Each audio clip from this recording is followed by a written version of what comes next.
Sometimes the lost find us exactly when we need to be found ourselves. The abandoned Hartwell homestead sat like a broken promise against the Texas horizon, its weathered boards groaning under the weight of another merciless dust storm.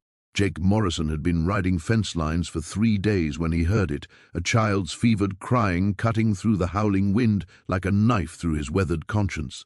Inside the collapsing structure, he found her, a girl no more than 12, blind and burning with sickness, left to die in a pile of threadbare quilts.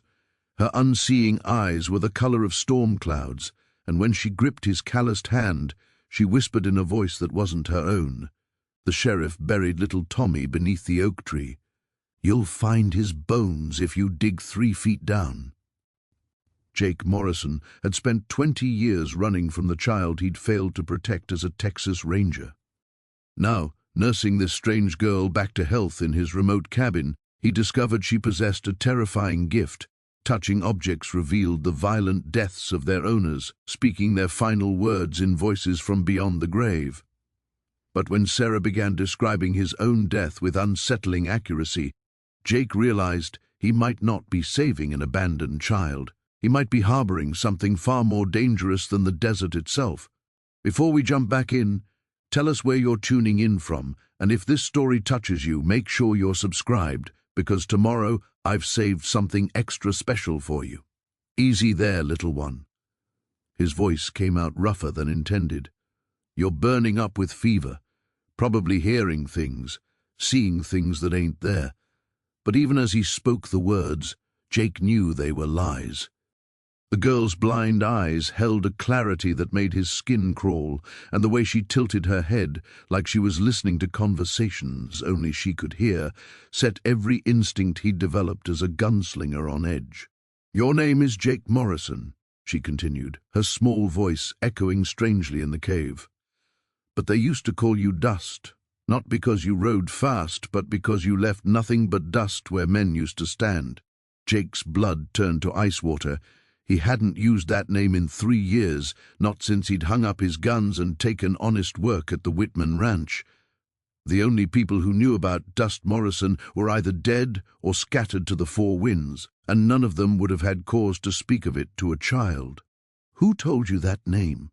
He knelt beside her, close enough now to see the intricate beadwork on her torn dress, Blackfoot patterns that spoke of careful hands and loving attention, not the rough clothes of a drifter's child. "Who are you, girl? What's your name?" "Lily." She smiled, and for a moment the fever seemed to leave her face entirely. "Lily Crowfeather. And nobody told me your name, Mr. Morrison. I just know things sometimes, things that were, things that are." Her expression grew troubled, "things that will be." Jake had seen enough strange things in his 43 years to know when to stop asking questions and start acting. Whatever was happening here, whatever impossible knowledge this child possessed, she was still a sick little girl who would die in this cave if he didn't get her to warmth and medicine. "Well, Miss Lily Crowfeather, seems to me you need a doctor more than you need to be telling fortunes." He shrugged out of his heavy coat and wrapped it around her small frame. "I'm going to carry you out of here, get you to town. Doc Henley will fix you right up." But as he lifted her, Lily's hand shot out and gripped his wrist with surprising strength. Her blind eyes went wide, and when she spoke, her voice carried the weight of absolute certainty. "The men with golden teeth are coming back tonight. They'll burn the Whitman Ranch to make sure you never found me. Mrs. Whitman will try to save the horses, and the fire will—" She gasped, as if seeing something that caused her physical pain. So much screaming. Jake's practical mind rejected every word, but his gut, the same instinct that had kept him alive through countless gunfights, believed every syllable. Sarah Whitman loved those horses more than her own safety.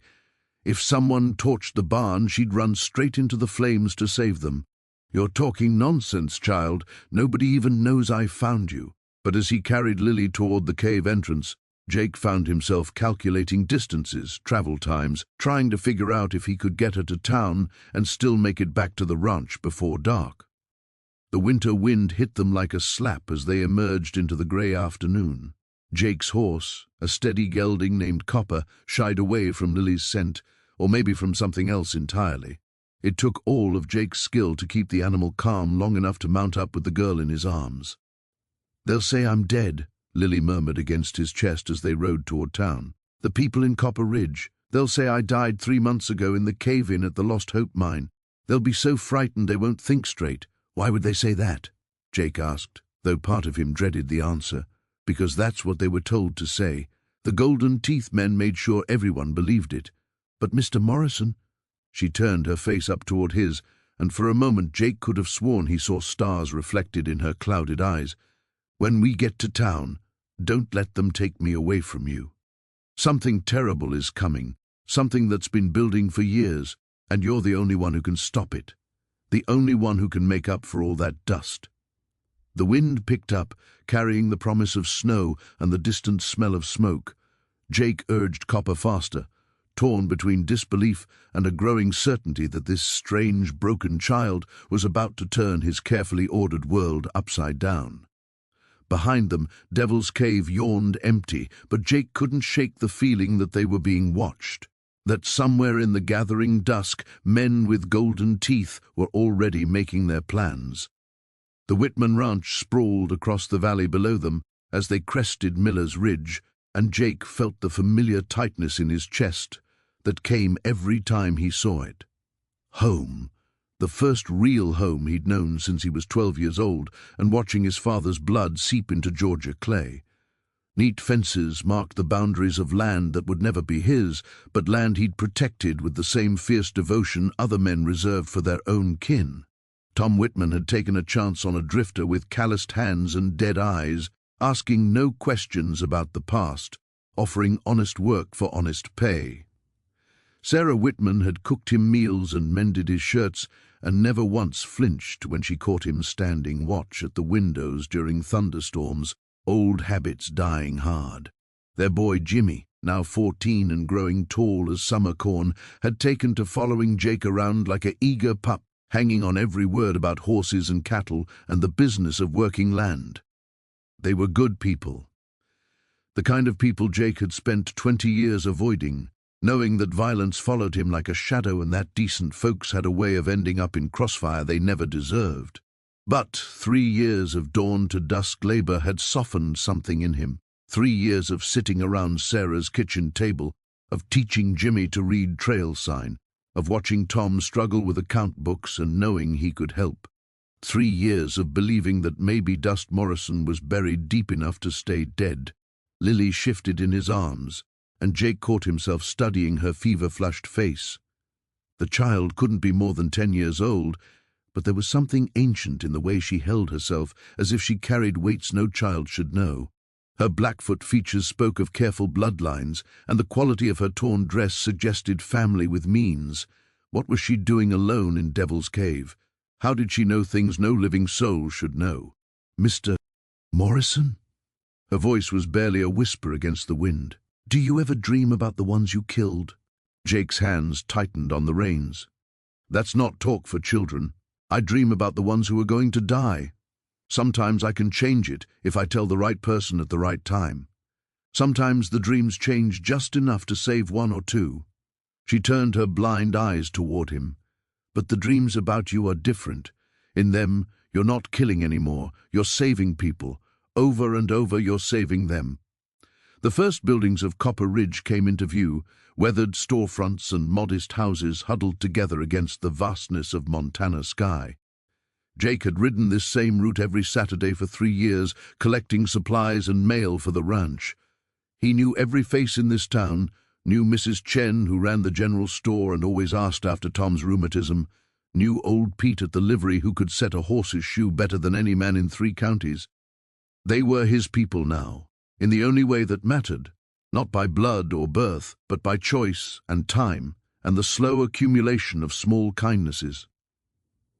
When his past finally caught up with him, and Jake had never doubted it would, these were the folks who would pay the price. "There's Doc Henley's place," Jake murmured, more to himself than to Lily. "He'll get you fixed up proper." But even as he said it, dread was building in his chest like a storm front. Something about this felt wrong, felt like the moments before a gunfight when the air itself seemed to hold its breath. Copper's hooves echoed hollow on the main street's frozen dirt. A few folks were about despite the cold. Martha Crenshaw hanging laundry that would freeze stiff before dark. Young Ben Miller hauling water from the well.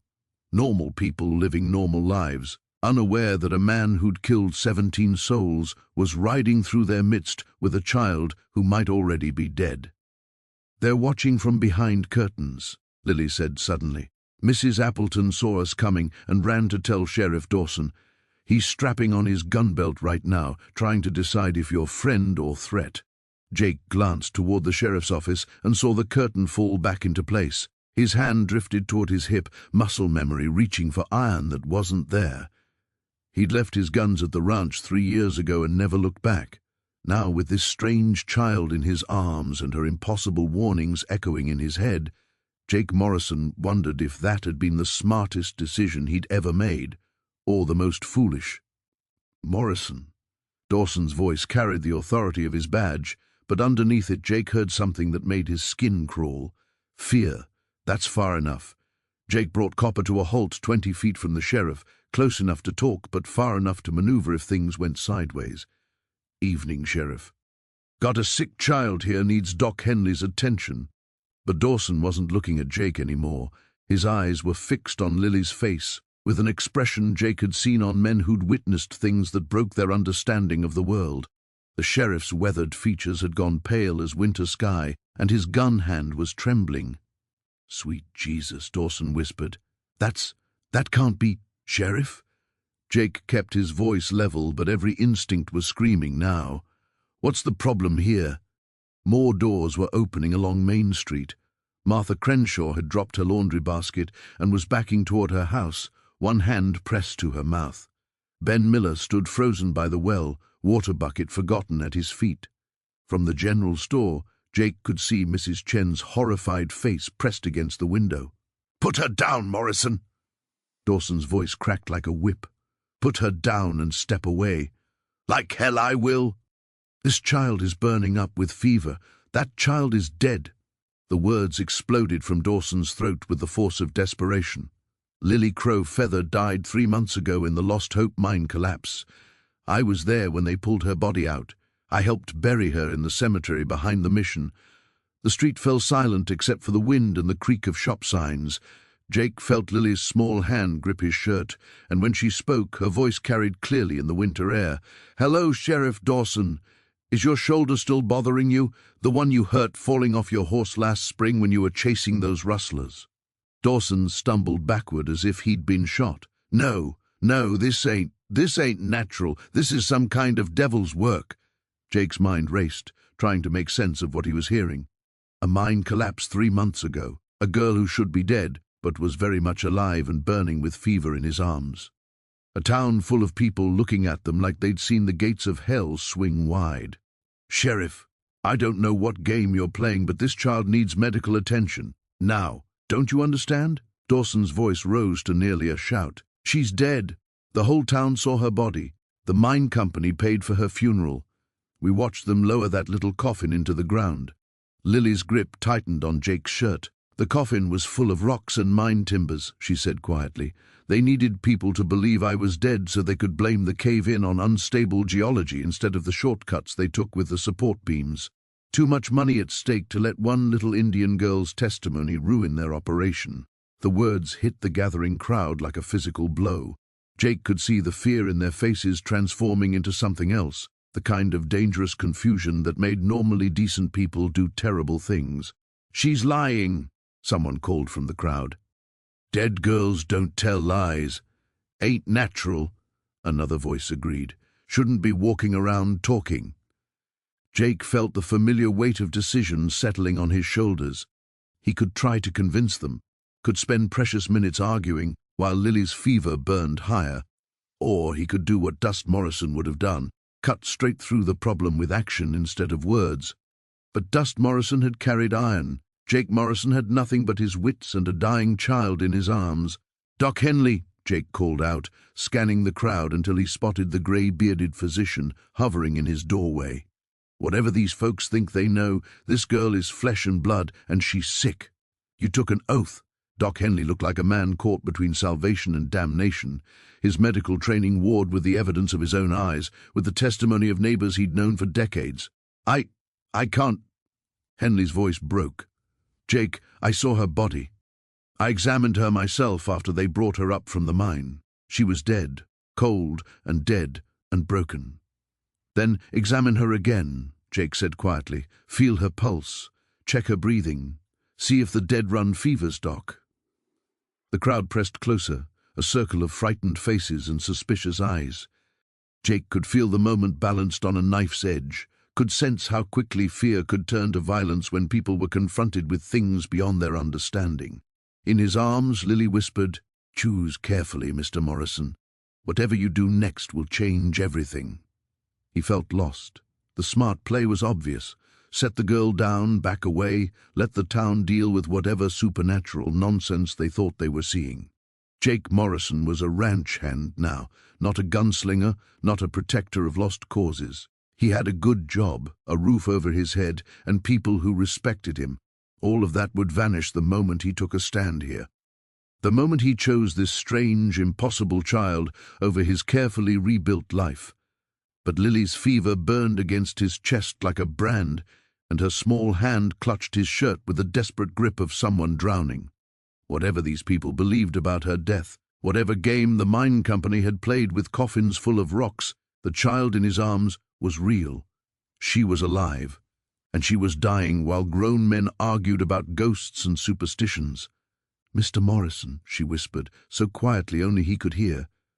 "I know what this costs you. I can see it all, the ranch, the family you found, the peace you built. But if you walk away now, 18 people will die before the snows melt, starting tonight with the Whitmans." Jake's blood turned cold. Sarah's face flashed in his mind, her patient smile as she taught him to read, her gentle hands tending a cut on his arm after a run-in with barbed wire. Tom's steady friendship, asking no questions about the past, trusting Jake with his land and his family. Jimmy's eager laughter as Jake taught him to throw a rope. The weight of decision pressed down on him like a mountain. On one side lay everything he'd worked for, everything he'd become. On the other side lay the darkness he'd spent 3 years trying to forget, the weight of Dust Morrison's reputation, the violence that followed him like a curse. "I ain't him anymore," Jake muttered, more to himself than to Lily. "I ain't that man who solved problems with bullets." But even as he spoke the words, his eyes were cataloguing the crowd with old instincts. Sheriff Dawson's gun hand still trembled, fear making him dangerous but not accurate. Martha Crenshaw had retreated to her porch, where she kept that old shotgun her husband had left her. Ben Miller was young and hot-headed, the kind who might throw the first punch if the crowd turned ugly. "Sometimes the man you were is exactly who you need to be," Lily said softly. "Not the killing, Mr. Morrison, the protecting. That part was never evil." Doc Henley took a hesitant step forward, his medical bag clutched in white-knuckled hands. "Jake, if there's even a chance she's alive—" "God help me, but I've got to examine her, whatever else she might be." "Don't you touch her, Doc!" Sheriff Dawson's voice cracked with hysteria. "That thing ain't natural. Could be some kind of disease, some kind of poison that makes dead things walk around." The crowd murmured agreement, and Jake could feel the mood shifting. Fear was curdling into anger, confusion hardening into certainty.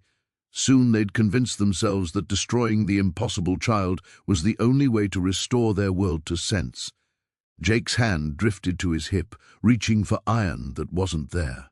3 years ago, Dust Morrison would have put 2 bullets in Dawson's chest and dared the rest to try their luck. The whole business would have been settled in 30 seconds of smoke and thunder. But Jake Morrison had learned other ways to solve problems. Learned the value of patience, of words, of building trust instead of fear. The irony cut deep. All those lessons in civilized behavior had left him helpless when civilization itself broke down. "The mine company trucks are already moving," Lily whispered against his chest. 3 men with gold teeth, heading for the ranch. "They know you found me, and they can't let the Whitmans live to ask questions about why their hired hand was carrying a dead girl." The weight of choice crushed down on Jake's shoulders. save himself and his carefully constructed life, or step back into the darkness to protect the people who'd given him a home. Dust Morrison would have known what to do. But Dust Morrison had never cared about collateral damage, had never worried about innocent people caught in the crossfire. Doc Henley moved closer, his oath as a physician warring with 20 years of friendship with his neighbors. "Just let me check her pulse, Jake. That's all. If she's truly alive. If she's alive, then everything we thought we knew is wrong," Jake said quietly. "And if everything we know is wrong, then maybe it's time to start asking who's been lying to us." The crowd fell silent, and Jake Morrison realized he'd already made his choice. "Doc," Jake said, his voice carrying a new edge that made several townspeople step backward. "You're going to examine this child. Now!" Sheriff Dawson's hand tightened on his gun. "Morrison, I'm warning you, no." The word cut through the winter air like a blade. "I'm warning you. Every second we waste arguing, this girl gets sicker. And if she dies because you're all too scared of ghost stories to help a child—" Jake's eyes swept the crowd, and for the first time in 3 years, they saw Dust Morrison looking back at them. "Well, let's just say I've got a powerful, strong opinion about folks who let children die." The transformation was subtle but unmistakable. Jake's shoulders squared, his stance shifted, weight balanced on the balls of his feet. The easygoing ranch hand they all knew disappeared, replaced by something harder, something forged in gun smoke and blood. When he spoke again, his voice carried the quiet authority of a man accustomed to being obeyed. "Doc Henley, you've got 30 seconds to decide if you're a physician or a coward. After that, I'm riding out of here to get this girl the help she needs, and God help anyone who tries to stop me." Doc Henley's face went through a dozen emotions before settling on grim determination. "Bring her to my office." He turned to face the crowd. "The rest of you can stand out here and debate theology. I've got a patient to examine." "You're making a mistake, Doc," Dawson called out, but his voice had lost its conviction. The sheriff was staring at Jake with the uncomfortable recognition of a man who'd just remembered why certain names got spoken in whispers. Jake strode toward the doctor's office, Lily still cradled in his arms. The crowd parted before him like water, fear and confusion warring on their faces. Behind him, he could hear the urgent whispers starting up, speculation about who Jake Morrison really was, why his name seemed familiar, why grown men suddenly looked nervous when he turned those dead eyes on them. Inside Doc Henley's office, the warmth hit them like a wall. Jake laid Lily gently on the examination table, her small form nearly disappearing beneath the heavy coat. In the lamplight, her fever-flushed face looked even more fragile, but her blind eyes tracked to Jake with uncanny precision. "Thank you," she whispered. "I know what this cost you." "Everything," Jake thought, but didn't say. "It cost me everything." Doc Henley approached with shaking hands, his medical bag open on the side table. I have to." He took a steadying breath. "Lord help me, but I've been a doctor for 37 years, and I've never examined someone I helped bury." His fingers found her wrist, pressing against the pulse point with professional skill. Jake watched the old man's face change, watched certainty crumble beneath the evidence of his own senses. "Strong pulse," Henley whispered. "Rapid, but strong. And her skin is burning with fever, not cold like—" He trailed off, unable to finish the thought. "Like a corpse," Lily said gently. "It's all right, doctor. You can say it. You buried a body you thought was mine. But I've been alive all this time, hiding in the caves, trying to stay ahead of the men who want to silence me." Through the office window, Jake could see the crowd hadn't dispersed. If anything, more people had gathered, drawn by the commotion and the whispered rumors already spreading through town. Sheriff Dawson stood at their center, his face a mask of confusion and growing anger. "They're scared," Lily said, following his gaze. "Scared people do terrible things to make their fear go away. And the men with golden teeth count on that fear. They're almost at the ranch now." Jake's jaw clenched. In his mind, he could see Sarah's surprised face as strangers knocked on her door, could see Tom reaching for the old rifle above the mantel, not understanding that he was already outgunned and outnumbered. Could see Jimmy. "How long do I have?" he asked. If you leave now and ride hard, you might reach them first. Might. Lily's small hand found his. But then I'll die here, and the truth dies with me. All those families who lost sons and fathers in mine accidents will never know their loved ones were murdered for trying to speak up about dangerous conditions. The choice crystallized with brutal clarity. Save the family that had given him everything, or protect the child who could expose decades of murder and corruption. Save 3 lives he treasured, or prevent the deaths of 18 more. Jake Morrison closed his eyes and felt the last of his peaceful existence slip away like smoke. When he opened them again, Dust Morrison stared back from the reflection in Doc Henley's medicine cabinet. And for the first time in 3 years, Jake didn't flinch from what he saw. Doc Henley's hands trembled as he examined Lily's breathing. This fever, it's burning her up from the inside. Maybe 6 hours before. He couldn't finish the sentence. Jake nodded once, decision crystallizing like ice. Through the window he could see the crowd growing uglier. Dawson was talking fast now, gesturing wildly, working them into the kind of righteous fury that ended with rope and fire. But there were other faces in that crowd. Faces Jake recognized from 3 years of quiet ranch work. People who'd shared meals with him, who'd trusted him with their livestock and their stories. "Listen to me," Jake said to Doc Henley, his words cutting through the older man's panic. "In about 10 minutes, that crowd's going to work up the courage to come through that door. When they do, you're going to tell them the girl died. Natural causes. Fever took her. But she's alive. She's going to stay that way. But only if you play this smart." Jake moved to the window, eyes cataloging threats with old instincts. "You got a back door to this place? Storage room leads to the alley, but Jake..."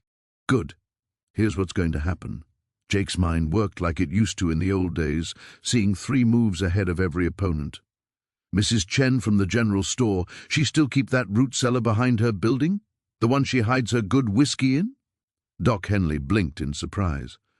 "How did you know about..." "Because I pay attention. Always have." Jake checked the street again.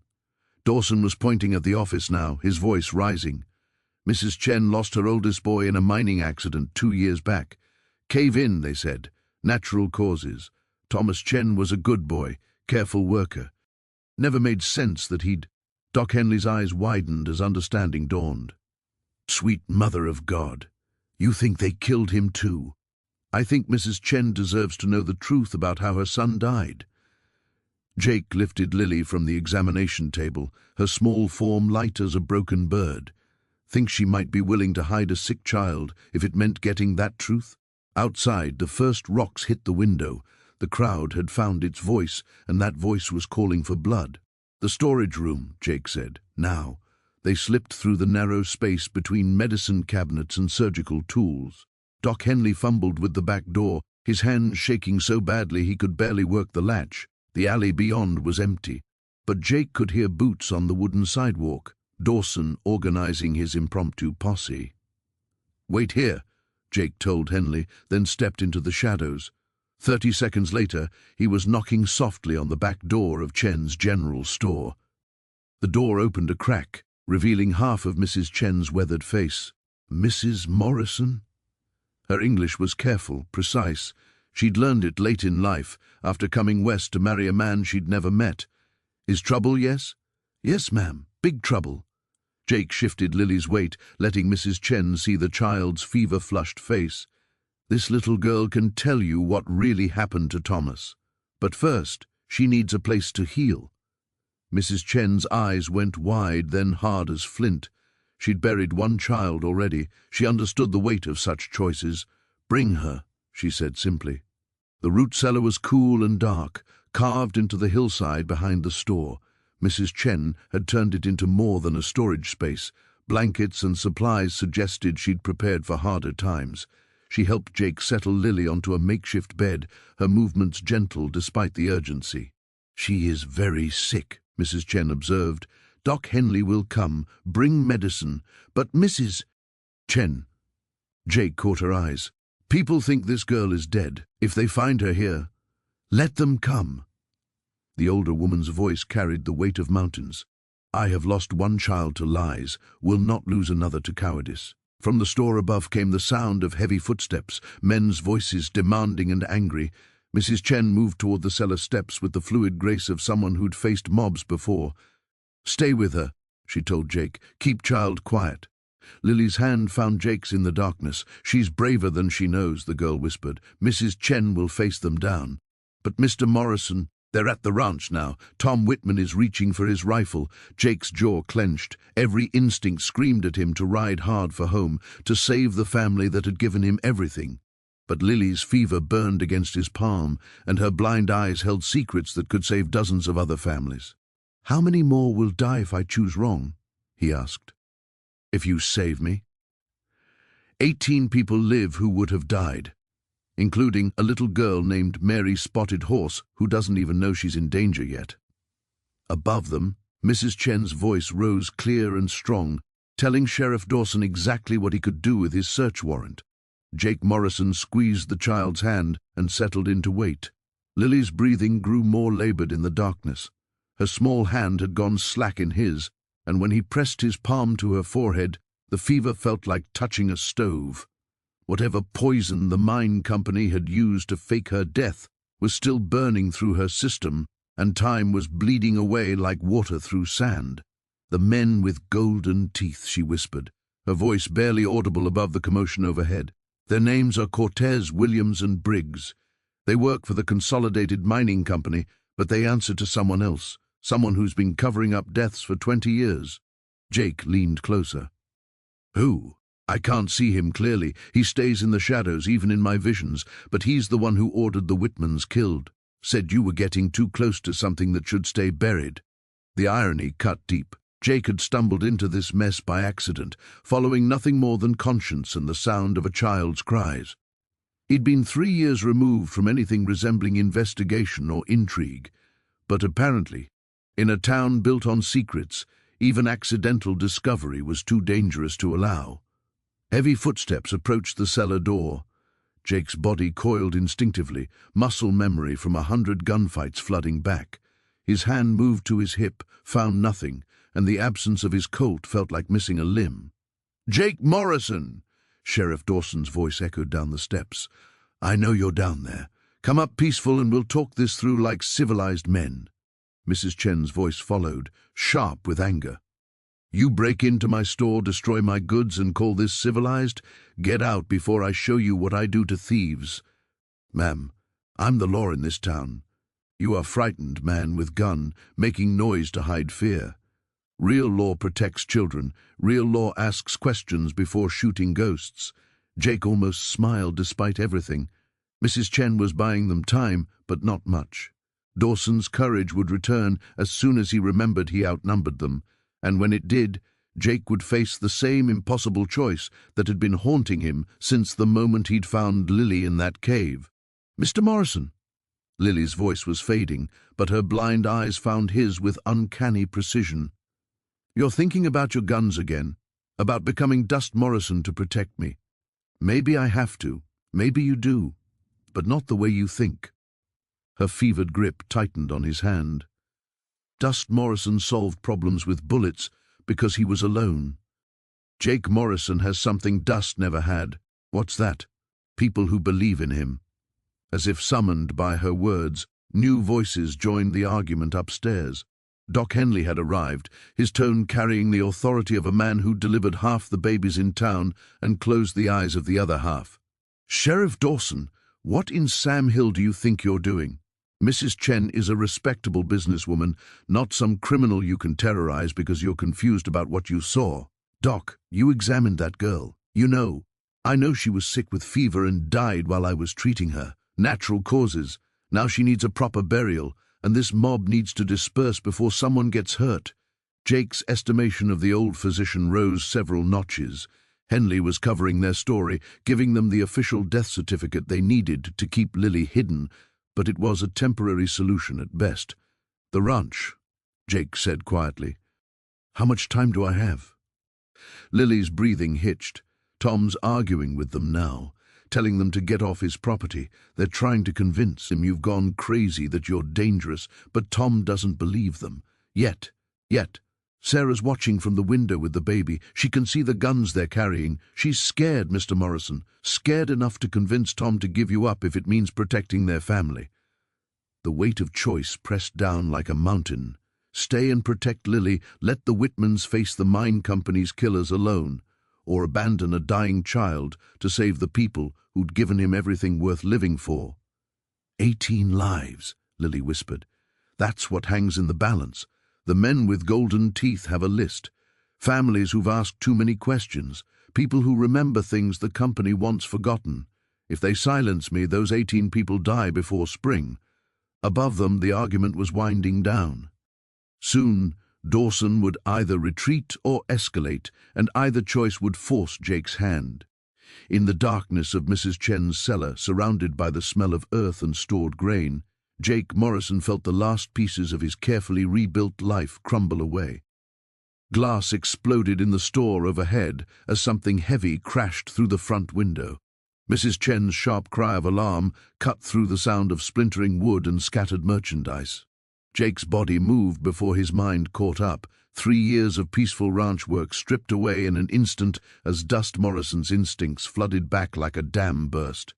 "Stay with her," he told Mrs. Chen, who had appeared at the top of the cellar steps, her face grim with determination. "Where you go?" she demanded. "To end this?" Jake's voice carried the cold finality that had once made grown men step aside in dusty streets before it spreads to people who don't deserve what's coming. He climbed the steps into chaos. The front of Mrs. Chen's store looked like a tornado had torn through it. Shelves lay overturned, their contents scattered across the floor. The window gaped open to the winter night, and through it Jake could see torches burning in the street. But Sheriff Dawson and his impromptu posse were gone. Doc Henley knelt beside the wreckage, pressing a bloodied handkerchief to a cut on his forehead. "They rushed us," he said without looking up. Dawson lost control of them, said they were going to search every building in town until they found what they were looking for. "Or who," Jake added grimly. Mrs. Chen surveyed her destroyed livelihood with the stoic calm of someone who'd lost everything before and survived. "They will be back, with more men, more anger." Through the broken window came the sound of approaching horses, not the disorganized rabble of frightened townspeople. This was different, disciplined, professional, the measured pace of men who killed for wages and took pride in their work. Jake moved to the edge of the window and peered into the street. 3 riders approached through the falling snow, their faces hidden beneath the brims of pulled-down hats. Even in the flickering torchlight, Jake could make out the gleam of metal in their smiles. "Golden teeth, Cortez, Williams, and Briggs," he whispered. The names Lily had given him taking on flesh and bone and imminent violence. The lead rider, Cortez, Jake guessed, raised his hand, and the small crowd of townspeople fell silent. When he spoke, his voice carried the authority of money and implied threat. "Good people of Copper Ridge," Cortez called out, his accent cultured despite the crude work he'd come to do. "We understand you've had some excitement tonight. Reports of supernatural disturbances, impossible sightings." Nervous murmurs rippled through the crowd. These were simple people, ranch hands and shopkeepers who wanted nothing more than to return to their warm homes and forget what they'd seen. "The Consolidated Mining Company wants you to know that such things are impossible," Cortez continued. "The dead don't rise. Ghosts don't walk among us. What you saw tonight was the fevered imagination of a disturbed man, a man with a violent past who's been living among you under false pretenses." Jake's blood turned to ice. They weren't just here for Lily. They'd come to destroy everything he'd built, everyone who'd shown him kindness. The Whitmans, Mrs. Chen, Doc Henley, anyone who might harbor doubts about the official story. "Jake Morrison," Cortez's voice cut through the night air like a blade, "also known as Dust Morrison. Killer of 17 men, wanted for murder in 3 territories. He's been hiding among you, pretending to be reformed. But tonight you've seen his true nature." The crowd stirred uneasily. Jake could see doubt creeping into faces that had once smiled at him across Sunday dinner tables, fear replacing the grudging respect he'd earned through 3 years of honest work. "We're here to take him back to face justice," Cortez lied smoothly. "Turn him over, and this unfortunate business ends. Harbor him, and you'll be considered accessories to his crimes." Doc Henley struggled to his feet, blood still seeping from his head wound. "Now see here." Williams, the second rider, let his coat fall open to reveal a matched pair of silver-plated revolvers. The message was clear: question nothing or share Morrison's fate. Jake felt the familiar weight of choice settling on his shoulders. But this wasn't the simple mathematics of his gunfighting days, where the fastest draw determined right and wrong. This was something infinitely more complex and more precious. The lives of innocent people hung in the balance. Not just the 18 Lily had spoken of, but everyone in this town who'd been kind to a reformed killer trying to find redemption. Below in the cellar, Lily's fever burned toward a crisis point. At the Whitman ranch, Tom was probably loading his old rifle while Sarah clutched their baby and watched strange men surround their home. And here in the street, professional killers were weaving a net of lies that would justify whatever violence came next. Everything Jake had learned about being a better man, everything he'd discovered about mercy and sacrifice and the possibility of redemption, crystallized into a single terrible understanding. Sometimes the only way to save innocent lives was to become the very thing you'd sworn never to be again. Jake Morrison stepped into the street, and Dust Morrison walked out to meet his past. The snow fell heavier now, each flake catching the torchlight like dying stars. Jake's boots crunched through the accumulating white as he walked into the circle of armed men, his hands loose at his sides despite carrying no iron. The townspeople pressed back against storefronts, their faces pale with the sudden understanding that they were witnessing something beyond their simple world of cattle and commerce. "Well, well," Cortez's golden teeth gleamed as he smiled down from his saddle. "The famous Dust Morrison. Though I have to say, 3 years of ranch work have made you soft around the edges." Jake stopped 15 feet away, close enough to talk, far enough to move if Lyd started flying. "I'm not armed." "No?" Williams urged his horse forward, those silver-plated revolvers catching the light. "That's disappointing. I was hoping for more of a challenge." "The girl's dead," Jake said flatly. "Doc Henley can show you the body. Whatever you think she knew, it died with her fever." Cortez chuckled, a sound like gravel in a tin cup. "Oh, we know she's dead. We made sure of that 3 months ago. The question is how she came back, and why you're the only one who seems able to see her." Behind the riders, Jake caught sight of a familiar figure emerging from the crowd. Sheriff Dawson approached with his hand resting on his gun butt, his face twisted with the bitter satisfaction of a weak man finally holding power over someone stronger. "Jake Morrison," Dawson announced loudly, playing to the crowd, "you're under arrest for disturbing the peace, destruction of property, and conspiracy to defraud the mining company." "That's an interesting interpretation of the law," Jake replied, his eyes never leaving Cortez. But his peripheral vision caught movement in the shadows between buildings. More men moving into position. This wasn't an arrest. It was an execution staged to look legal. "The law is whatever serves justice," Cortez said, "and justice demands that dangerous men face consequences for their actions." A commotion erupted from the direction of Mrs. Chen's store. Doc Henley stumbled into the street, his medical bag clutched in one hand, his face stricken with a grief that needed no performance. "She's gone!" he called out, his voice breaking. "The child. The fever took her. I couldn't save her." For a moment, hope flickered in Jake's chest. Maybe the deception would hold. Maybe they'd believe Lily had truly died and leave the town in peace. But Cortez's smile only widened. How convenient. But I'm afraid the dead have a way of walking around these parts. He gestured to one of the men in the shadows.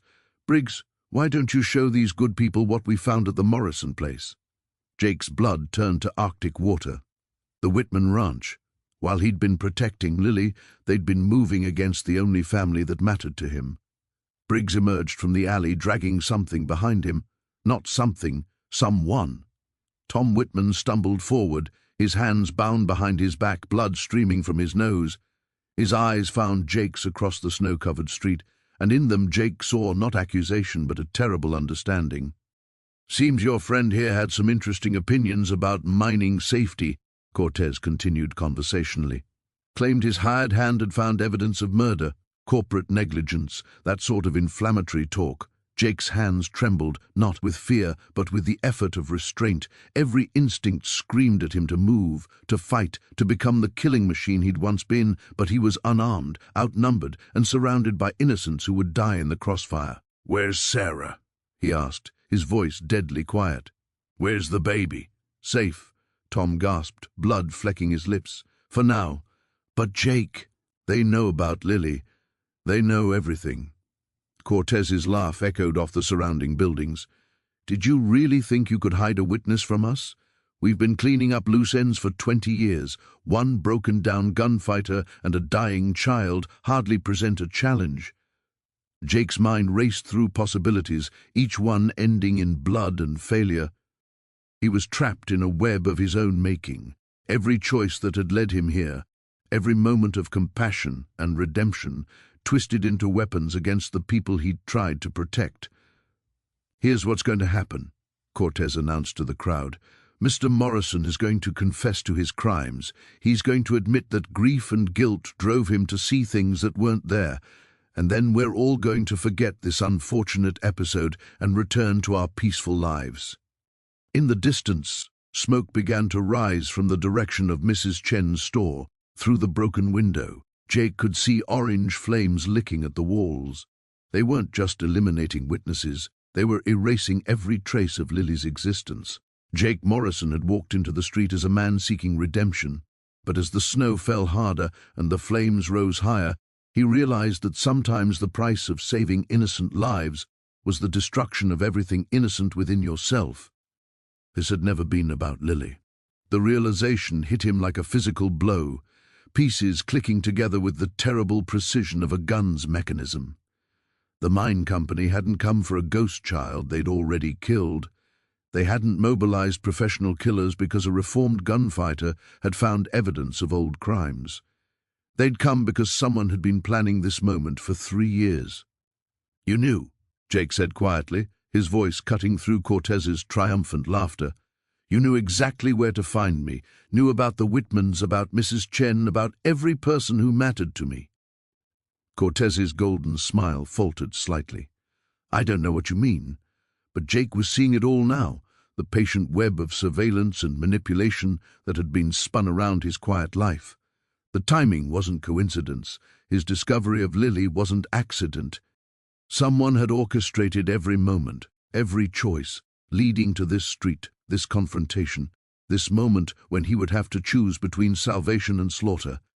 3 years ago, when I came to Copper Ridge," Jake continued, his voice gaining strength as understanding flooded through him, "someone was already watching, waiting, making sure I'd integrate just enough to care, but not enough to ask the right questions."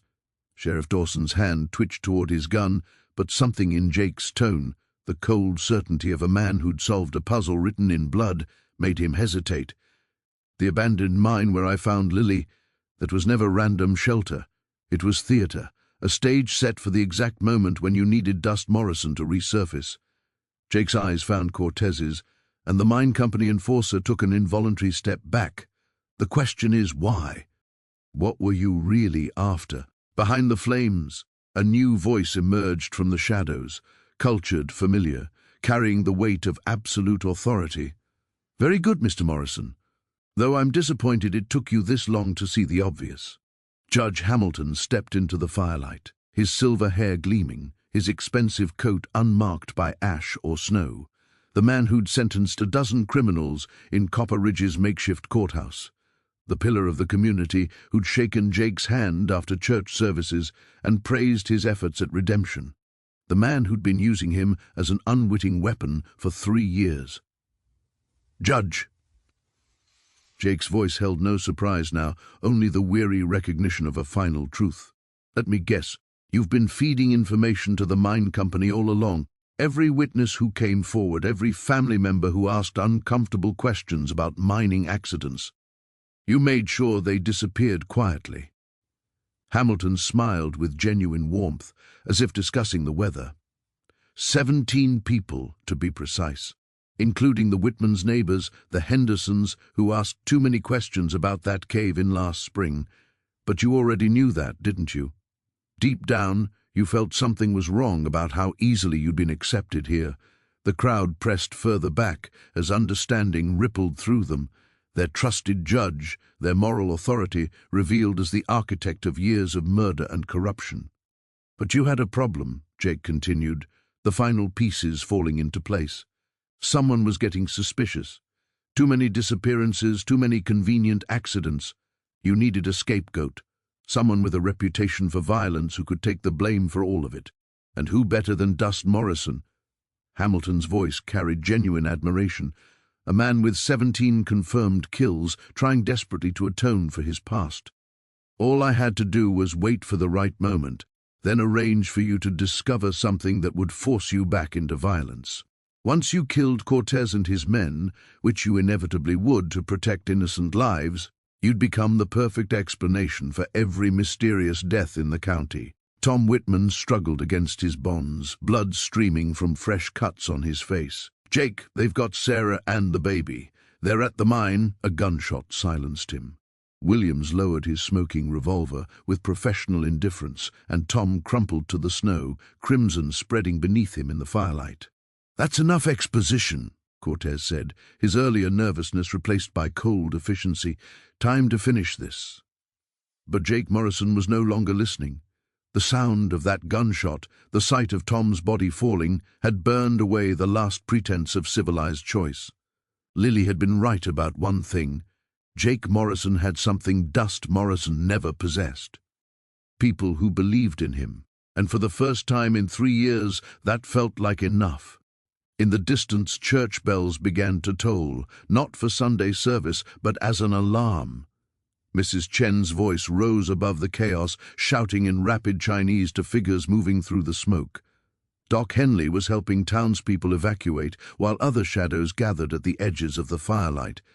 The people of Copper Ridge weren't running away. They were taking positions.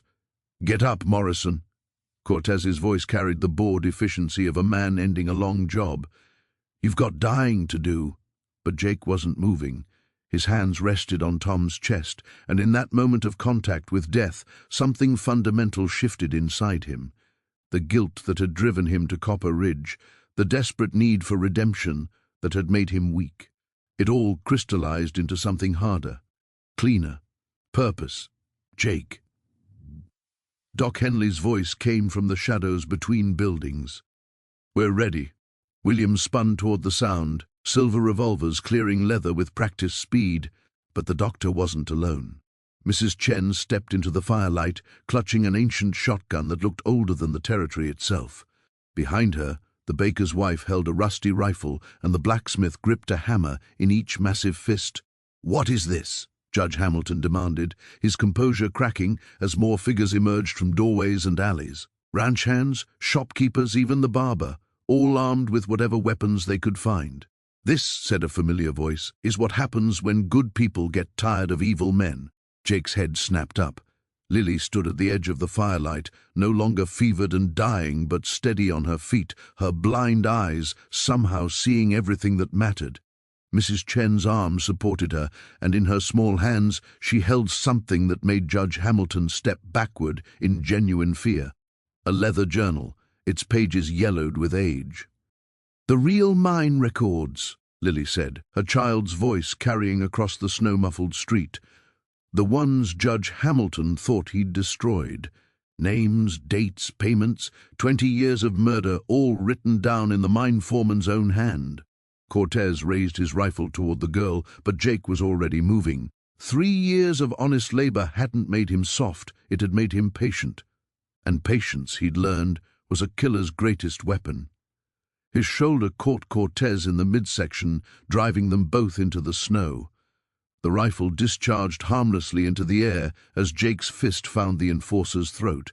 No finesse, no gunfighter's grace, just the brutal efficiency of a man who'd finally stopped fighting his own nature. Williams spun to help his partner, but Mrs. Chen's ancient shotgun boomed like thunder. The enforcer screamed and clutched his shoulder, silver revolvers spinning away into the darkness. "Briggs!" Hamilton shouted. "Kill them all!" But Briggs was backing away, his hands raised, his eyes fixed on something behind Jake. Doc Henley stood there with Tom's rifle, its barrel steady as a surgeon's hand. "I don't think so, Judge," the doctor said quietly. "I've seen enough killing tonight." Judge Hamilton's mask of civilized authority finally shattered completely. He clawed for the gun hidden beneath his expensive coat, but he was a politician, not a fighter. Jake rose from Cortez's unconscious form and walked toward him with the measured pace of inevitability. "Where's Sarah Whitman?" Jake's voice carried no emotion, no mercy. "Where's the baby? You think you've won something here?" Hamilton snarled, his weapon wavering in his grip. "The mine company has resources you can't imagine. More men, more money. Where are they?" The judge's gun hand shook as Jake stepped closer. Behind him, the townspeople formed a silent circle, their faces hard with the knowledge of how thoroughly they'd been betrayed. "The old mine," Hamilton whispered. "Shaft 7, but you'll never reach them in time. My men have orders." Jake's hand moved with the speed that had made Dust Morrison legendary. Not for a gun this time, but for Hamilton's throat. The judge dropped his weapon and clawed desperately at Jake's iron grip. "Listen carefully," Jake said, his voice barely above a whisper. "You're going to walk to that mine. You're going to tell your men to stand down, and if Sarah Whitman or her baby has been harmed, I'm going to show you exactly why 17 men died by my hand." He released the judge, who collapsed gasping to his knees. Around the circle, the people of Copper Ridge watched in silence as Jake Morrison, neither saint nor sinner, but something more complex, made his choice. "Doc," Jake called without turning around. "Can you tend to Cortez and Williams? Make sure they live long enough to stand trial." "What about Lily?" Mrs. Chen asked, still supporting the girl. Jake looked at the child who had saved them all, the ghost who had proven more real than any of the living conspirators around them. "Lily goes home," he said simply, "to people who'll remember her properly this time." The snow continued to fall, but the flames behind them were already dying. In the distance, the mine waited, and Jake Morrison walked toward it carrying Tom Whitman's rifle, no longer running from what he'd been, but embracing what he'd chosen to become. A man who protected the innocent, whatever the cost. "They'll kill you the moment we arrive," Hamilton gasped, struggling to keep pace. "My orders were clear, no witnesses." Jake said nothing, Tom's rifle held ready across his chest. The weight of it felt familiar, like shaking hands with an old friend he'd hoped never to see again. But the comfort of that familiarity troubled him less now. Some tools were meant for specific jobs, and tonight's work required the skills he'd spent 3 years trying to bury. "You don't understand what you're up against," Hamilton continued, desperation creeping into his voice. "The mine company has connections in territorial government, federal marshals on payroll. Even if you save the Whitmans, you'll never be safe. They'll hunt you to the ends of the earth." "Maybe," Jake's breath misted in the frozen air, "but I reckon they'll have to catch me first." The entrance to the old silver mine yawned before them like a mouth full of broken teeth. Wooden support beams, rotted by years of mountain weather, leaned at impossible angles. Rusted mining equipment lay scattered in the snow. Pickaxes, cartwheels, coils of cable that might have once lowered men into the earth's belly. A thin line of lamplight leaked from somewhere deep within the tunnel. Jake pressed his back against the rocky outcrop beside the entrance and listened. Voices echoed from the darkness, too distorted by distance and stone to make out words, but carrying the casual tone of men confident in their work. "Call out to them," Jake whispered to Hamilton. "Tell them you've brought Morrison to finish the job." The judge's face had gone pale in the moonlight. "If I do that, they'll shoot you the moment you step into the light. That's my concern, not yours." Jake's voice carried the flat certainty of a man who'd accepted the likely cost of his choices. "Sarah Whitman is 22 years old. Her baby isn't even walking yet. They don't deserve to die for my mistakes." Hamilton stared at him for a long moment, and something like comprehension flickered in his eyes. "You're not planning to survive this, are you?" Jake thought of Tom's body in the snow, of Lily's fevered whispers about men with golden teeth, of 3 years spent believing he could escape the gravitational pull of violence. Some debts, he'd learned, could only be paid one way. "Judge Hamilton," the voice echoed from deep within the mine. "That you out there? We heard shooting from town." Hamilton looked at Jake, who nodded grimly. The judge cupped his hands around his mouth and called back, "Morrison's here! Bring the woman and child up. We're finishing this tonight." Heavy footsteps echoed from the tunnel, growing louder. Jake counted at least 3 sets of boots on stone, maybe 4. Professional killers who'd probably never missed a payday in their lives. Men who solved problems with bullets and shallow graves. The lamplight grew brighter. Jake checked the rifle's action one final time, then stepped directly into the mine entrance. "Evening, boys." The first gunman emerged from the tunnel carrying a coal oil lamp, his revolver already drawn. Behind him, 2 more figures pushed Sarah Whitman forward, the baby clutched against her chest. Even in the dim light, Jake could see the terror in her eyes, the way she shielded her child's head with trembling hands. "Well, well," the lead gunman said, raising his lamp higher. "Dust Morrison himself. Heard you'd gone soft, but here you are, walking into a killing ground like old times."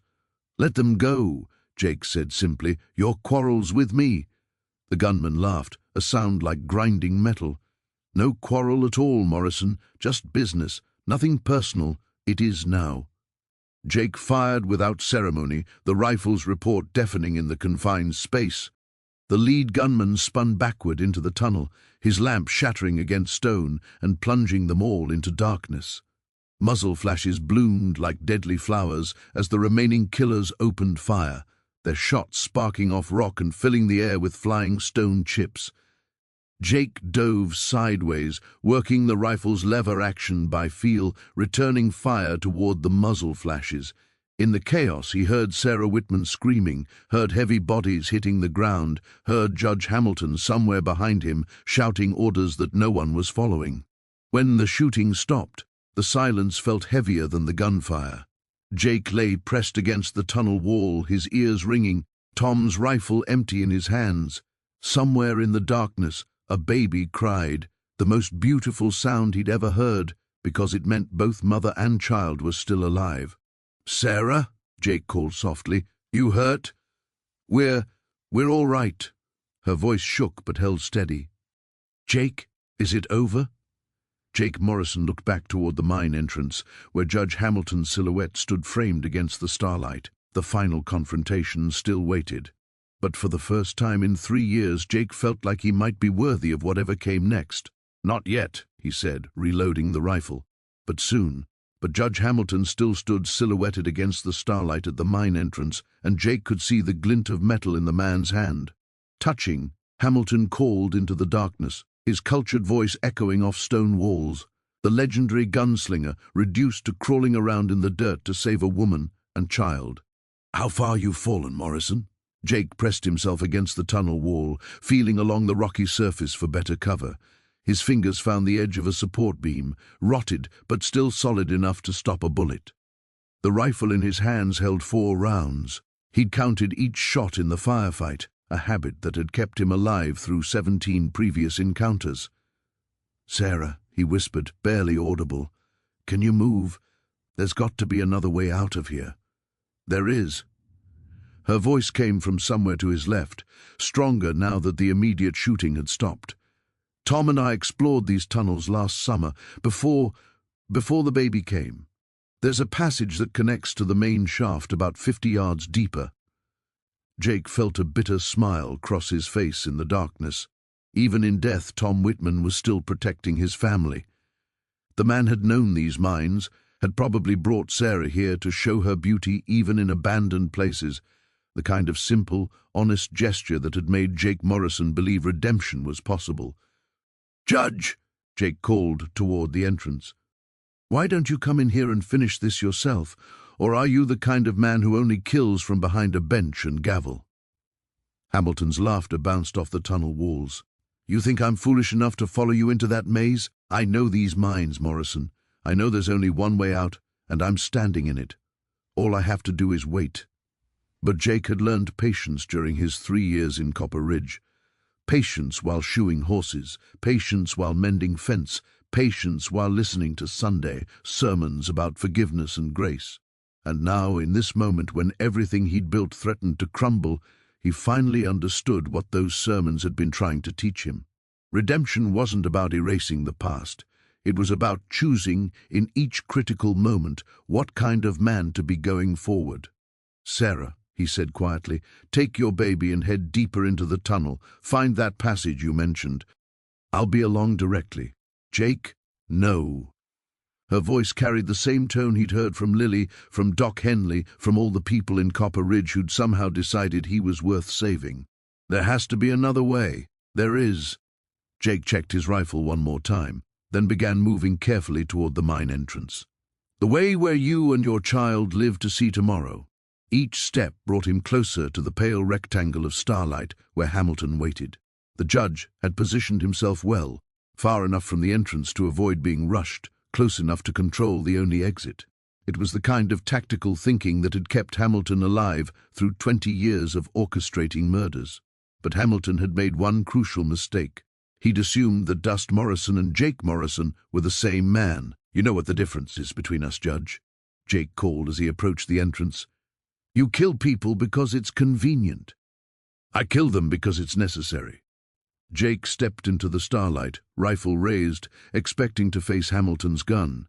Instead, he found himself looking at empty snow and the judge's footprints leading away toward town. "Coward," Jake muttered, then stopped. Something was wrong. Hamilton might be many things, but he wasn't stupid enough to abandon his only advantage. The man had spent too many years covering his tracks to... The crack of a rifle shot split the night air, and pain exploded through Jake's left shoulder. He spun, dropped to one knee, his own weapon clattering away into the snow. Hamilton emerged from behind a boulder 30 yards away, smoking rifle in his hands, his face triumphant in the moonlight. 23 years on the territorial bench, Hamilton called, working the lever action of what Jake now realized was Tom Whitman's second rifle, the one that had been in Tom's saddle when they'd captured him. "Do you really think I never learned to shoot?" Jake clutched his shoulder, feeling warm blood seep between his fingers. The wound burned like fire, but he could still move his arm. Not a killing shot then. Hamilton wanted him alive for something. "The woman and child come out now," Hamilton continued, "or the next shot goes through your spine." Behind Jake, Sarah Whitman's voice echoed from the tunnel, tight with fear but resolute. "No." Judge Hamilton smiled and took careful aim. Jake Morrison closed his eyes and reached for everything 3 years of attempted redemption had taught him about faith, hope, and the kind of miracles that happened when good people refused to surrender. "Sorry I'm late, Jake. Had to convince Mrs. Chen to let me borrow her horse." Jake rolled toward his fallen rifle as Hamilton scrambled for cover behind the boulder. The judge's face had transformed from triumphant predator back to cornered animal, his carefully laid trap collapsing around him. "You can't win this, Morrison." Hamilton's voice cracked with desperation. "Even if you kill me, the mine company will send others. They'll never stop hunting you." Jake worked the rifle's lever action, his wounded shoulder screaming in protest. Blood soaked his shirt, but the arm still functioned. He'd survived worse wounds, in darker places, with less reason to keep fighting. "Maybe," Jake called back, moving to flank Hamilton's position. "But they'll have to explain to a federal judge why their local magistrate was murdering witnesses. See, Doc Henley's already sent word to Helena about your little conspiracy. The lie came easily. Hamilton was rattled enough to believe anything now. But as Jake spoke the words, he realized they might not be lies much longer. Mrs. Chen had connections throughout the territory, people who owed favors and remembered kindnesses. If anyone could get word to honest authorities, it would be her. Hamilton fired blindly around the boulder, his shots wild with panic. Jake counted 3 muzzle flashes, heard the distinctive click of an empty chamber. The judge was down to whatever rounds remained in Tom's rifle, probably no more than 2 or 3. "Your move, Judge," Jake said, stepping into the open with his rifle trained on Hamilton's hiding spot. "Come out with your hands up, or I come get you. You're bluffing." But Hamilton's voice held no conviction. "You've gone soft, Morrison. 3 years of playing at being decent folk. You won't kill me in cold blood." Jake felt something settle deep in his chest, a certainty that had nothing to do with his old reputation, and everything to do with the man he'd chosen to become.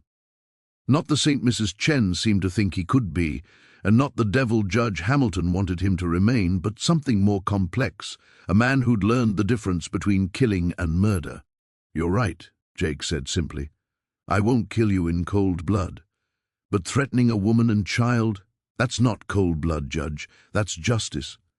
The silence stretched between them like a held breath. Snow continued to fall, dusting Jake's shoulders and the barrel of his rifle. Somewhere behind him, he could hear Sarah Whitman moving deeper into the mine with her baby, finding safety in the darkness Tom had once shown her.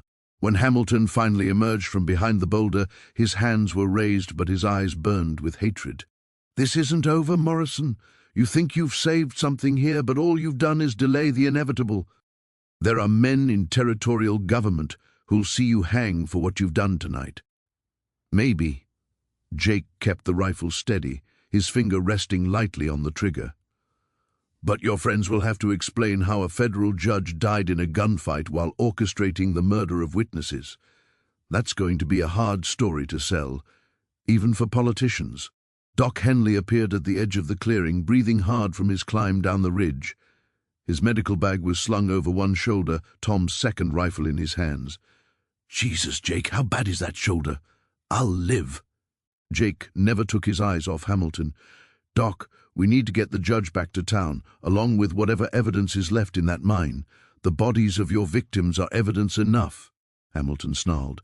"3 more dead men to add to your tally, Morrison. How does it feel to be a killer again?" Jake considered the question seriously. The 3 gunmen in the mine had died by his hand, no different from the 17 who'd come before, but the weight of it felt different now. Not the hollow satisfaction of a job completed, but the grim necessity of protection offered. "Feels like keeping a promise," Jake said finally, "to people who deserved better than what you gave them." The walk back to Copper Ridge took 20 minutes through the snow. Hamilton stumbled between Jake and Doc Henley, his hands bound with rope from the doctor's saddlebags. Behind them, Sarah Whitman carried her sleeping baby, her face pale but determined. As they crested the final ridge, Jake could see the town below, windows glowing with lamplight, smoke rising from chimneys, the simple geometry of a place where people tried to build decent lives despite the darkness that sometimes found them. Mrs. Chen waited in the street with Lily beside her, both wrapped in heavy coats against the cold. The girl's blind eyes turned toward Jake, as if she could see everything that had happened in the mine, everything that would happen next. "Is it finished?" Lily asked. Jake Morrison looked at Judge Hamilton's defeated face, thought about the federal investigation that would follow, considered the long process of justice that would finally give names to the unmarked graves scattered throughout the territory. "It's finished," he said, and meant it. "Get Hamilton to the jail," Jake told Doc Henley as they reached the main street. "I'll be along directly. Jake, that shoulder needs—" "It needs to wait." Jake's voice carried a finality that stopped the doctor's protest. He handed Tom's rifle to Doc Henley and walked toward where Mrs. Chen and Lily stood waiting in the lamplight. Lily's small hand found his uninjured arm with uncanny precision. Her blind eyes turned up toward his face, and when she spoke, her voice carried the weight of prophecy he'd learned to fear. "You're leaving," she said. It wasn't a question. Mrs. Chen's sharp intake of breath cut through the night air. "Jake Morrison, what is this child talking about?" Jake knelt beside Lily, bringing himself to her eye level despite the fire in his shoulder. Up close, he could see how much stronger she'd grown in the weeks since he had found her in that cave, color in her cheeks, steadiness in her stance. Whatever darkness had nearly claimed her was gone now, burned away by warmth and care and the simple miracle of being wanted. "Federal marshals will come," Jake said quietly, speaking to both of them. "When they do, they'll want to know everything about Judge Hamilton's operation, about the mine murders, about the cover-ups, about everyone who helped." "You helped," Mrs. Chen said fiercely. "You stopped it. I killed 3 men tonight." Jake's words fell like stones into still water. "That makes 20 in total, Mrs. Chen. The marshals won't care about my reasons. They'll see a gunslinger who never stopped killing, and they'll want justice for every family who lost someone to my guns." Lily's small fingers tightened on his arm. "But you saved us. You saved everyone. That doesn't erase what I was." Jake reached into his coat pocket and pulled out the small leather pouch that contained everything he'd saved from 3 years of honest wages. "This goes to Sarah Whitman and her baby. Tom's dead because he tried to help me. His family deserves better than poverty." Mrs. Chen stared at the money as if it were a snake. "You think running away will solve anything? You think abandoning the people who care about you is some kind of noble sacrifice? I think staying will get good people hurt." Jake stood slowly, his shoulders screaming in protest. Hamilton had friends, connections throughout the territorial government. Even with him in jail, they'll come looking for answers. And when they do, anyone who helped Dust Morrison will be a target. "So you'll just disappear?" Mrs. Chen's voice cracked with anger and grief. "Leave Lily to wonder what happened to the man who saved her. Leave all of us to explain to the marshals why the most important witness in their case decided to run?"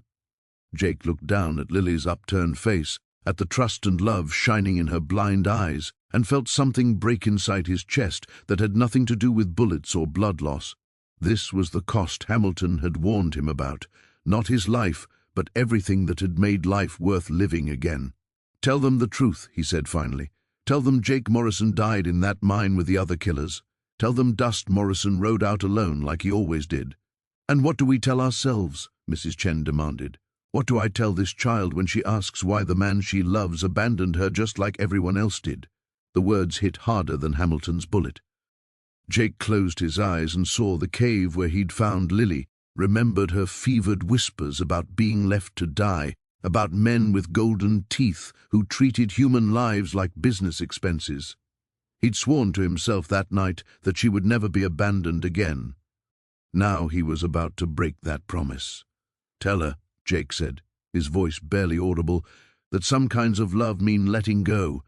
Tell her that the best thing I ever did was make sure she'd be safe, even if that meant I couldn't be part of keeping her that way." He turned away before either of them could respond, walking toward the livery stable where his horse waited. Behind him, he heard Lily calling his name, heard Mrs. Chen's angry sobs, heard the sound of his own heart breaking with each step. The sacrifice was complete.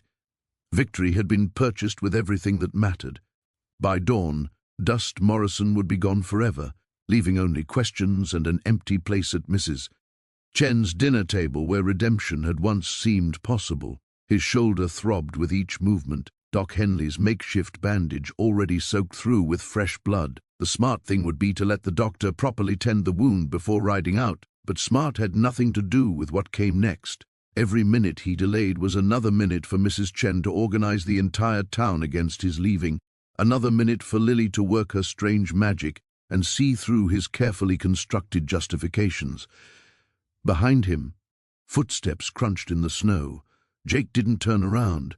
He recognized the uneven gait of Doc Henley's approach, probably carrying his medical bag and a lecture about infected wounds and fever dreams. "Hamilton's secure in the jail," Doc said quietly. "Sarah Whitman's telling her story to anyone who'll listen. By morning, half the territory will know what really happened in those mines." Jake cinched the saddle tight, his horse nickering softly in protest. "Good. Maybe some of those unmarked graves will finally get headstones, and maybe the man who made that possible will live to see it happen." Doc Henley stepped closer, his voice taking on the firm tone he used with difficult patience. "That shoulder needs proper attention, Jake. You ride out now, you'll be dead of infection before you reach the next county. Probably." Jake checked his saddlebags one last time, enough supplies for a week, enough ammunition for whatever trouble found him, enough money to start over somewhere else under a name that carried no history. But alive here means dead for everyone else when Hamilton's friends come looking for answers. Doc Henley was quiet for a long moment, studying Jake's face in the dim starlight. When he spoke again, his voice carried a sadness that seemed to echo off the stable walls.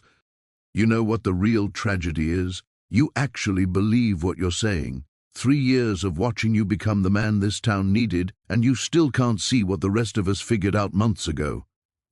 Jake finally turned around, meeting the doctor's eyes. "Which is?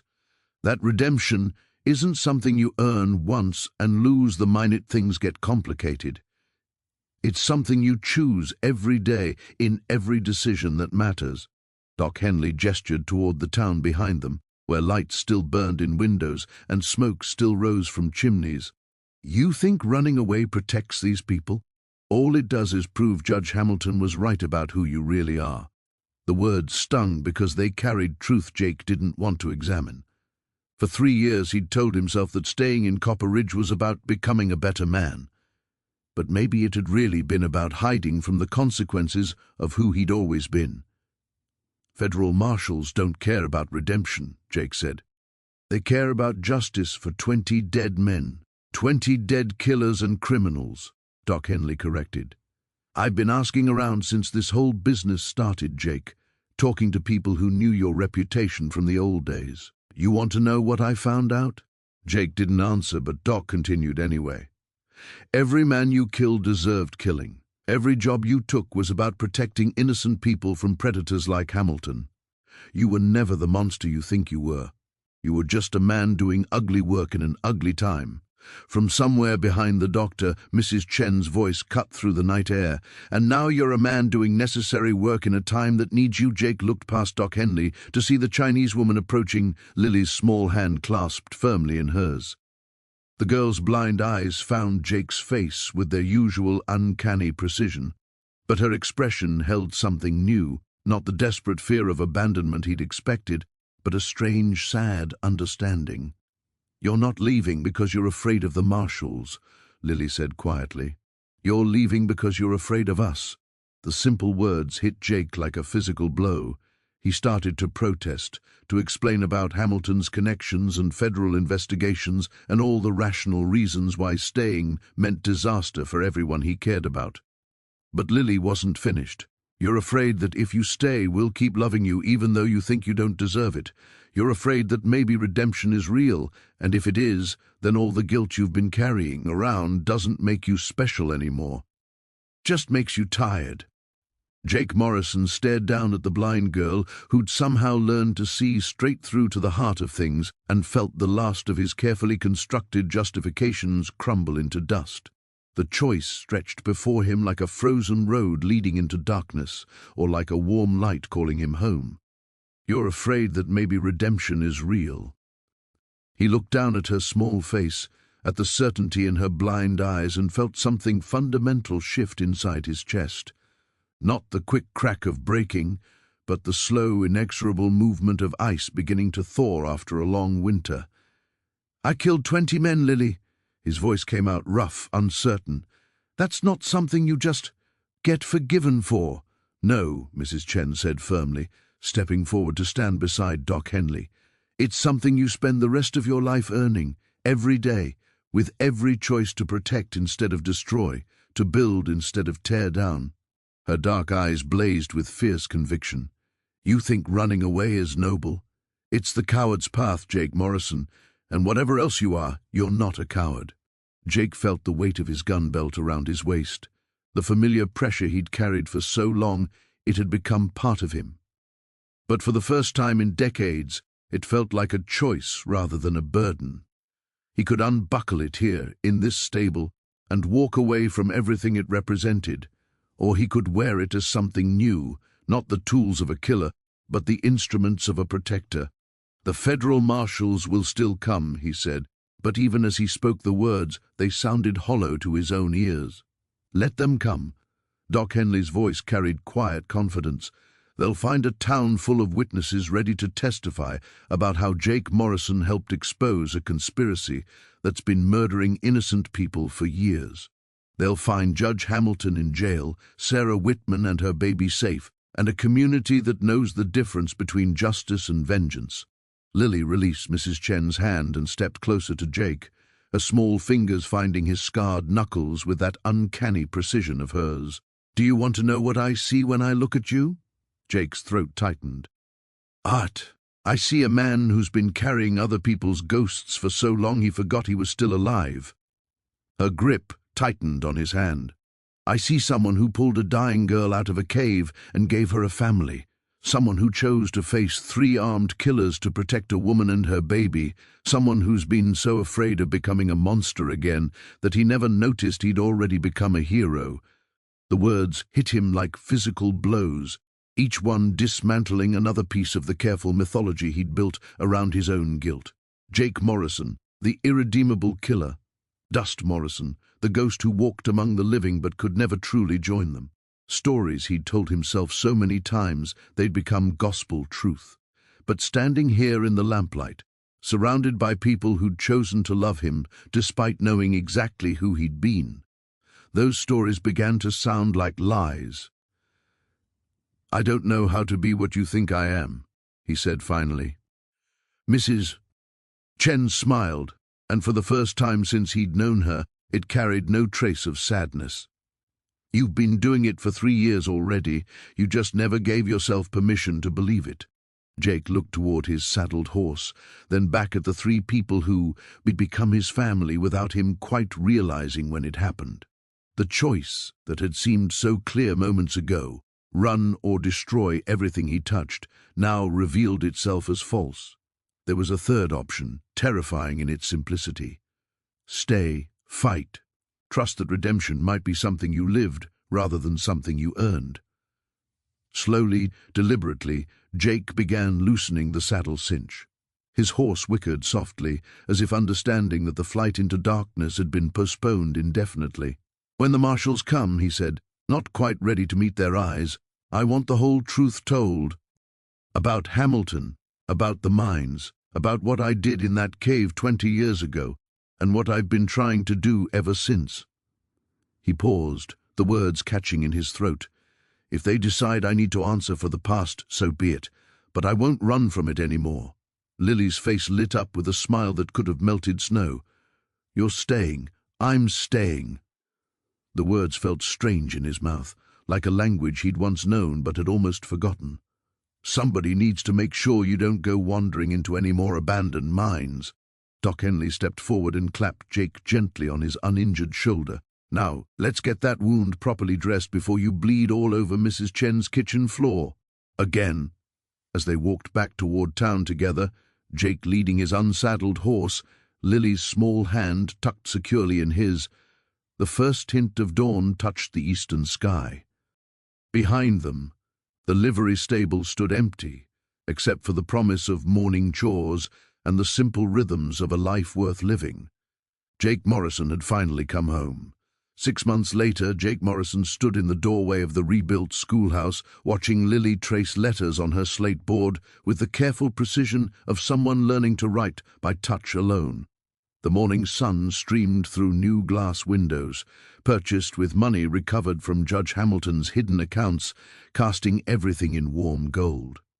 "The letter J curves like a fishhook," Mrs. Chen was saying from her position at the front of the classroom. She'd taken over teaching duties when the previous schoolmaster fled town rather than face questions about his connections to the mining conspiracy. "Can you feel the shape, Lily?" "Like Jake's smile when he thinks nobody's watching," Lily replied, causing the other children to giggle and Jake to touch his face self-consciously. The federal marshals had come in February, just as he'd predicted. But instead of chains and accusations, they'd brought commendations and a formal request for Jake to serve as deputy territorial marshal for the region. The corruption they'd uncovered went deeper than anyone had imagined. 3 judges, 2 territorial officials, and a network of mining interests that stretched from Montana to California. "The government needs men who understand how these operations work," Marshal Hendricks had explained during their final meeting, "men who've seen both sides of the law and chosen which one to serve." Jake had declined the marshal position.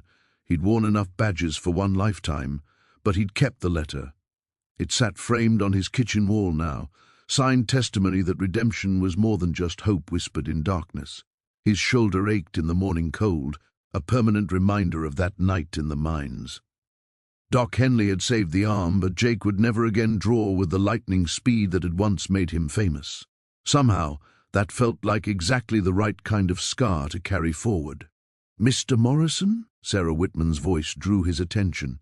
She stood behind him, holding her baby son, Thomas, named for her husband, while her daughter Mary tugged at her skirt. "Do you have a moment?" Jake nodded, stepping outside with her into the crisp autumn air. Sarah looked healthy now, well-fed and properly dressed in a blue wool coat purchased with the settlement money the territorial government had provided to all victims of the mining conspiracy. "I wanted you to know," Sarah said, shifting little Thomas to her other arm, "that I've decided to stay in Copper Ridge.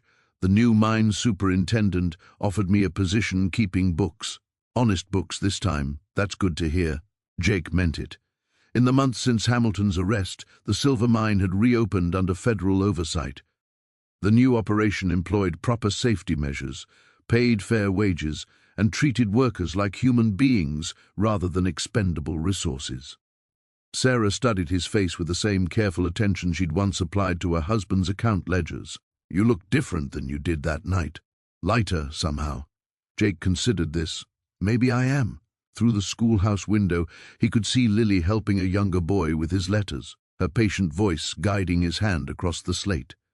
She'd grown 3 inches since winter, her cheeks round with good health, her laughter a constant music that filled Mrs. Chen's house with joy. She still has the dreams, Sarah said, following his gaze. Mrs. Chen mentioned it, about things that might happen. Less often now. Jake's voice carried quiet relief. Doc Henley thinks maybe she only needed to use that gift until the immediate danger passed, like she was protecting all of us until we could protect ourselves. The dreams had faded gradually as Hamilton's network crumbled and the truth about the mines became public knowledge. Lily still occasionally spoke of things before they happened, rain coming or visitors arriving, but the terrible visions of death and conspiracy had stopped entirely. "And you?"